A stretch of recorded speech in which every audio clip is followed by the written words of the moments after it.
چیزیں عطا کی ہیں، بہت کچھ عطا کیا، 3 خاص چیزیں ہیں۔ ایک یہ چیز ہے خواتیم سورہ بقرہ، آمن الرسول وللہ ما فی السماوات و ما فی الارض، فرمایا ان دعاؤں میں جو کچھ ہے وہ عطا کر دیا گیا ہے، آپ مانگیں گے بس آپ کے لیے الاٹ ہو جائے گا۔ یہ سورہ بقرہ کا آخری رکوع میں جو دعائیں اور آخری آیت میں خصوصاً۔ دوسری چیز 5 نمازیں عطا کی گئی ہیں، یہ مقرب اللہ، مقرب اللہ ہونے کا خاص موقع ہے نماز۔ جب تک نماز میں ادھر ادھر کے خیال ہیں نا تو پھر تم ہی ادھر ادھر ہی ہے، تک اللہ کی توجہ حاصل نہیں کر سکتا۔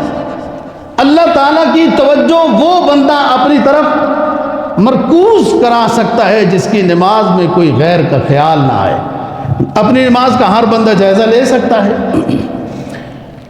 اور تیسری چیز اس سے بھی اونچی ہے دوستو، فرمایا اے نبی آپ کی امت میں سے کوئی شخص جتنا بھی گناہگار ہوا لیکن اس نے اپنی زندگی میں شرک نہیں کیا تو ہم معاف کر دیں گے۔ یہ اعزاز ہے، اور دائمی طور پر گناہگار جہنمی نہیں ہے۔